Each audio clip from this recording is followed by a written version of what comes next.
Welcome to the Just in Time podcast. I'm your host, Justin Shu, and after a 2 week hiatus, we're going to dive into episode 10 and just give an update into the sports world as of right now for the NBA, NFL, and the upcoming college football season.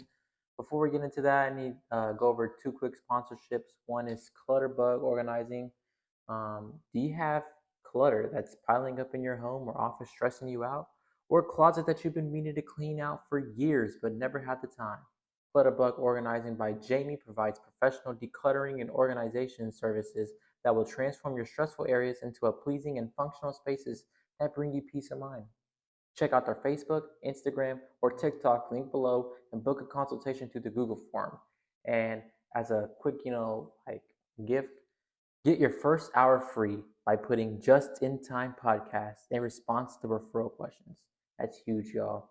I'm gonna link their Facebook, Instagram, TikTok, and Google form in the description of the video.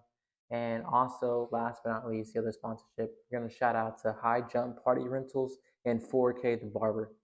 Shout out to High Jump Party Rentals and 4K the Barber. High quality party bounces and party packages available along with an up and coming barber service.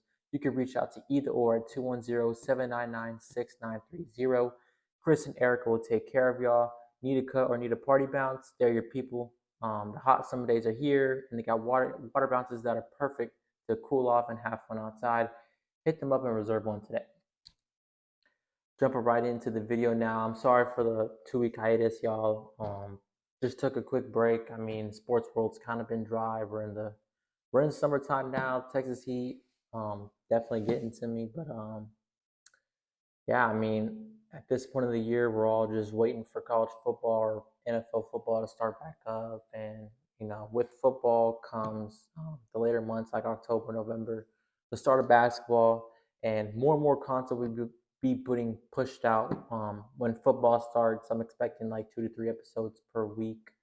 But for right now, you're only getting like one episode per week, and I apologize for that. But I'm gonna get better at this, and there will be more content to talk about. If I made episodes over the last 2 weeks, they were just gonna be episodes full of rumors and rumblings that I'm just going to now uncover today.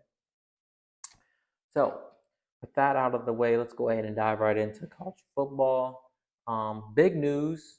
I think it was reported today that Oregon and Washington are heading to the Big Ten, and the Big Ten is going to get significantly more competitive after the additions of former Pac-12 teams Oregon, Washington, USC, and UCLA. Now, what that means is that the Big Ten are now becoming a super mega conference, and similar to the SEC, they're getting a bunch of competition to come in and play in that conference.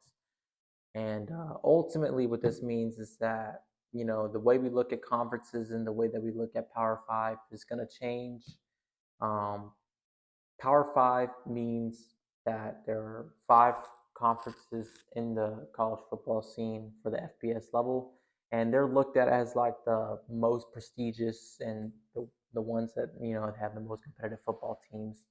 Um, you can kind of kiss the Pac-12 out of that equation completely because, um, I mean, you got the four most competitive teams right there going to the Big Ten, and they're joining Big Ten schools like Penn State, Ohio State, Michigan State, stuff like that.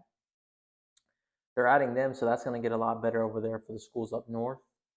And for the Pac-12, it was mainly just like a West Coast side for like California and schools up north that way. You're gonna see them start to take some trickles elsewhere. Like Arizona had just been admitted to the Big 12, so yeah, if your question was where is Arizona going to go, they're going to the Big 12, just like Colorado, or Colorado is going to the Big 12 as well. And the Big 12 has lost some teams too. They've gained a few teams like Houston and them this past year, but they're losing Texas and Oklahoma next year to the SEC. So a lot of movement being made for conference realignment. Conference realignment's a subject where people got various opinions on. Myself, I mean, I kind of want to see how this is going to look. Um, as a Texas Longhorns fan, I'm just excited that they're going to the SEC so they can be playing more high-profile games and more competition. And ultimately, make us a better football program. I think playing in the SEC, playing against the top talent each week and out. So that's my opinion on that for like the Texas Longhorns perspective. But like as for like just like an overall college football fan, I mean, the movement's fun, but I think we're putting a lot of pressure on end of the year, playoff significance when we should be enjoying each week of college football just like we enjoy each week of the NFL season. And I hope it just continues to remain that way. But after the college football realignment, we get to talk more about just some teams and how they're doing. And as I was just talking about my Texas Longhorns, they look real good at the opening of fall camp. They're my favorites to win the Big 12 despite the drought of winning a conference championship since 2009. They returned 10 out of the 11 starters on offense. All of them, but the Atlanta Falcons first round draft pick running back Bijan Robinson looked to join the Longhorns on their 2023-2024 season, which looks to be one of the most promising since 2018. And if you can remember, 2018 was when we had Sam Ehlinger. I believe he won like 10 games that year. We beat Georgia in the Sugar Bowl, but we came up short to a couple of teams. Oklahoma in the Big 12 championship was a big loss. Another big loss was West Virginia for sure. But quarterback Quinn Ewers leads a loaded offense that is headlined by the strong wide receiver room, which includes junior Xavier Worthy, who was Josh Pate's favorite to win the Heisman that is not a quarterback. Senior Isaiah Nayor, who had 12 touchdowns in 2021 at Wyoming, ranked 8th in the entirety of college football. They return junior A.D. Mitchell, who was a 6'4" Georgia wide receiver transfer, and he was the number one wide receiver transfer in the portal. They returned senior Jordan Whittington, who was a 2022 Big 12 honorable mention. They returned freshman they don't return. They bring in freshman Jonte Cook, who was a 5-star receiver in the 2023 cycle, and they returned sophomore Casey Kane, who was he averaged 25 yards a catch in 2022. And they returned a few more talented young men in that position group. Let's not forget about junior Jatavion Sanders, who was first-time All Big 12 last season and is projected to be selected in the first round of the 2024 NFL Draft next year. Man, these Longhorns, they look real, man, and they are a team I will always love to talk about. And there's a huge reason to be high on them this year. I believe in Sark, and I think they're going to continue to impress and have an even better season than they did last year after going to 8-5. I mean, I'm huge on the Longhorns. They're my favorite team, and I'm going to break them down each week of the college football season. And right now, beginning of August, I'm out of 10 right now, baby. The season hasn't started yet, and I'm super excited for them. And I'm just, we're going to see, what comes for the Longhorns this upcoming year, but they're definitely the team I'm highest on in the Big 12. I take a sip of something real quick. I'm getting thirsty. Moving on to Iowa State. Yeah, how many people are breaking down Iowa State? But, I had to bring it up in the news because Iowa State quarterback Hunter Deckers, who was looking to be their returning starter this year, he just got charged in a gambling investigation, and he's accused of betting on Cyclones games and will not participate in fall camp. Now, this opens the door for J.J. Cole, who's a quarterback, and he's a true freshman. This kid is crazy. He's like if you took, you went into, Madden or NCAA football, whatever, football video game simulation that you have out there, and you went into create a player and you made your guy the tallest dude, 230 to 250 with like all the good stats. That's JJ Cole. He's 6'7", 230 pounds, and a true freshman. Josh Pate from the Late Kick with Josh Pate seems to think he will be the guy at Iowa State in the future, and that program is already looking at the next guy up. We'll see if it will be him, but a great name and a great player to keep an eye on for sure. Also, shout out to the Late Kick with Josh Pate, man. That is my favorite podcast, without a doubt. And Josh Pate needs to be college football commissioner one day. So shout out Josh Pate. That's my favorite podcast, without a doubt. But yeah, that Iowa State Cyclones, they're a pretty exciting team in the Big 12 the last few years. And with Hunter Decker's going down, I mean, it just opens the room for a young quarterback battle to be coming out. And I think J.J. Cole is the one I have my eyes on ultimately because he seems to be the most, exciting as of right now. 6'7", 230. He's got all the mechanics. And for a guy that's that big, he looks very good playing football. And the last college football team we're going to talk about for today will be the Nebraska Cornhuskers. Former Carolina Panthers head coach Matt Rule recently took over as the head coach for the Nebraska Cornhuskers. They are a program who was very successful back in the old days of college football and is tasked with the job of making the Cornhuskers a competitive and winning program again.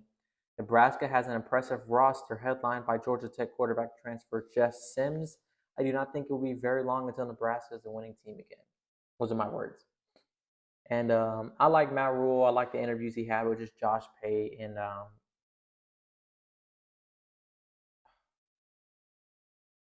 he has another show called the Number One Sports Podcast Show or something like that. I'm gonna figure it out. That's on me for blanking out right there.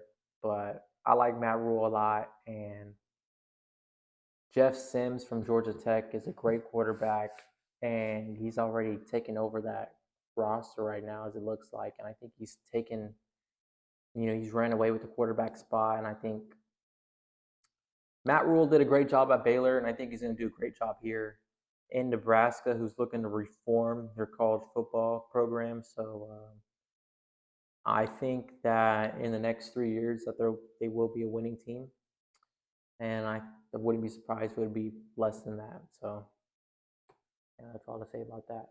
Moving on to the NFL, it just got announced today that Alvin Kamara is suspended for 3 games to start the 2023 NFL season, meaning he'll be eligible to start Week 4. I believe they played the Titans Week 4. I'm not sure. Anywho, or they play the Buccaneers Week 4, I think. But not that important. What's important is that he's suspended for the first 3 games. Overall, the Saints have a pretty easy schedule, but we'll see how good that team really is to start the season. On to some other news. The Hall of Fame game took place last night as the Cleveland Browns came away with the victory, 21-16.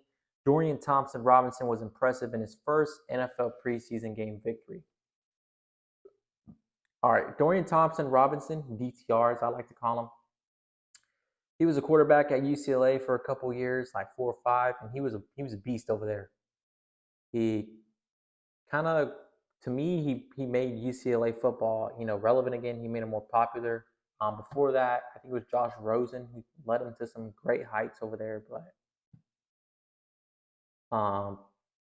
it's been an up and down program over there at UCLA for sure. But DTR, brought it to some steadiness, and they were winning for a couple years. And here he is making his debut in the NFL, and he's shining, man. He looked way better than Kellen Mond last night in my eyes.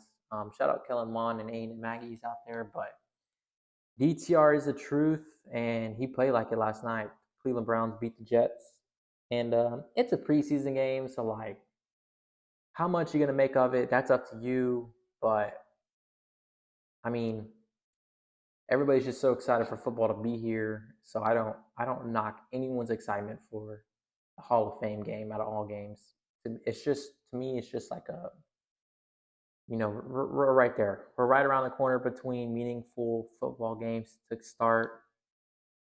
What, 2, 3? I think 3 weeks away. I think we're 3 weeks away from actual meaningful football. But that out of the way, man. I'm excited for the NFL season. I just drafted my fantasy football team. They're gonna call me crazy, but I took Bijan Robinson. I had the first pick in the whole draft, and I took Bijan Robinson, round 1, pick 1, and I'm the commissioner of that league. And a lot of people in that thing think that I rigged the picks or whatever. But if I was gonna have the number 1 pick, why wouldn't I pick the number 1 guy? I would have picked Justin Jefferson or Jamar Chase or Travis Kelce, but I went Bijan number 1. He's my favorite player in the NFL as of right now because he came from Texas. But yeah, I'm looking forward to it. I'll break down my fantasy football roster another day. But Just wanted to give a quick heads up to all those fantasy football people that are, looking to do the drafts very soon. Don't be afraid to take Bijan Robinson early. He's gonna be a guy that's gonna be very good very quickly, and that Falcons offense is, dedicated to, running around him and giving him the ball a lot because they know how talented he is. And I'm excited to see what the Atlanta Falcons can do with Bijan, and it's gonna be fun watching him go off each week on the Falcons. Talking about some NBA to wrap up the video. Team USA underwent their FIBA training camp yesterday as they held the very first practice and prep for the upcoming FIBA tournament. As y'all may know, FIBA World Cup is held once every 4 years. Also, like the FIBA World Cup, the Olympics is held once every 4 years. The FIBA World Cup is looked at as a great indicator into what shape the team is headed in for the upcoming games. Since the 2024 Olympics are right around the corner, the FIBA World Cup has some weight to it. Notable NBA stars are competing for the teams outside the U.S., including Luka Doncic, who stars for Slovenia. Unfortunately for Luka, he banged knees with another player that was playing and was unable to return to the game.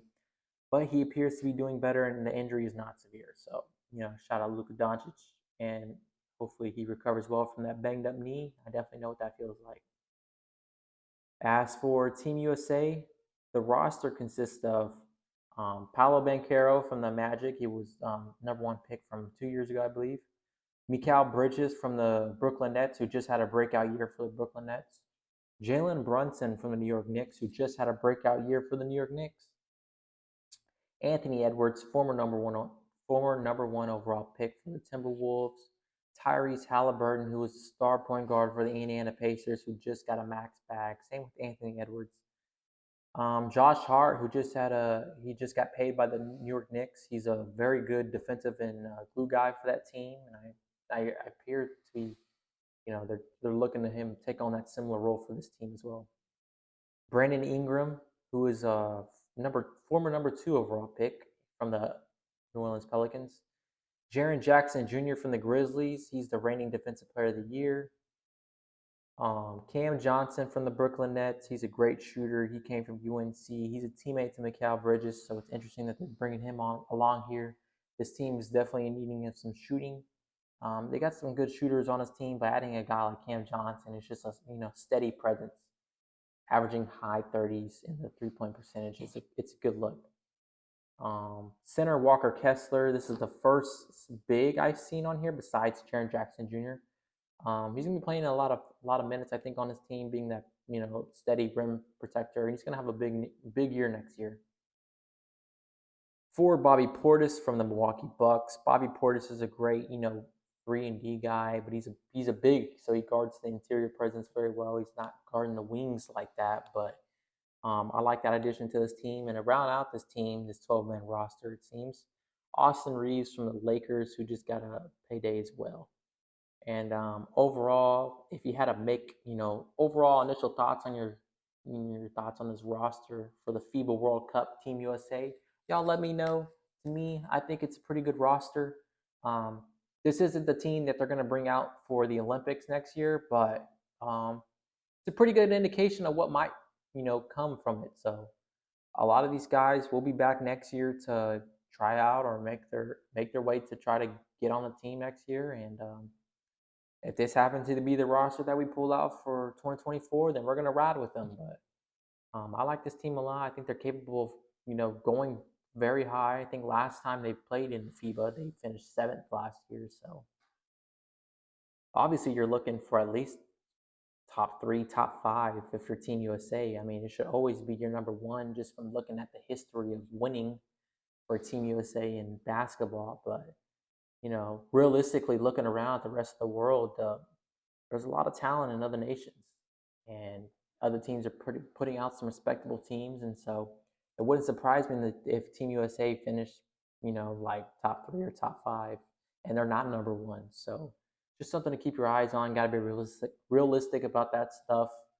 And the last little bit of news to report for today is Anthony Davis agreed to a 3-year, $186 million max extension with the Los Angeles Lakers. He is making $62 million a year now. That's his average annual salary, and that is the richest in NBA history. this extension keeps AD with the Lakers through 2028. AD got that bag, man. And I guess it helps when you're playing with LeBron and you're playing at the Lakers. And as long as AD is healthy and the Lakers are healthy, LeBron is healthy, they're going to be a great team. They're going to be a team that'll compete every year, and they're going to be a team that's going to compete next year. I thought they did really good last year with the turnaround. Um, dealing away Russell Westbrook, and then trying to scrape away anything you can to make a winning season. They went on a huge 17 or 18 game win streak, and they were big and turning around their season. And they had a great round one matchup with the Warriors, and they beat them at 7. And did they play the Warriors round one? I may have just blown that little segment right there, but playoff 2023. Yeah, the Lakers played the Nuggets round one, and they lost to the round two. Was it round two? The season's been that long where I'm already forgotten the fresh memory of where the Lakers finished, and that's on me because I don't keep up with the Lakers but not to remember what round they lost and stuff like that. That's on me. But they lost to the Nuggets 4-0 in round two. They're going to be better than that if Anthony Davis is healthy, LeBron's healthy. They brought back Austin Reeves. They brought back a lot of great depth to this team. They got Gabe Vincent joining the roster. It's an impressive Lakers team, and they should be a good team, and this contract should be worth it. And Anthony Davis is making the most money right now, but there's always going to be a player that steps up and makes more money the next year. The next deal is looking to be made. So just keep your eyes peeled on that. But as of right now, that was episode 10 of the Just in Time podcast. If you like the video, go ahead and give me a thumbs up on the video. I really appreciate that. Like, subscribe. Let's comment. What do you think of this Team USA roster and this FIBA World Cup they're chasing? I know they got practices for the next week or two, a couple weeks, but the tournament's coming up pretty soon, and so that'll be pretty fun to look out for. But in the meantime, it's just a bunch of football training camps underway, and I'll be doing better reporting a lot of the football news and stuff like that. So in the meantime, man, that's me signing out. Y'all be sure to like the video, share, and please subscribe.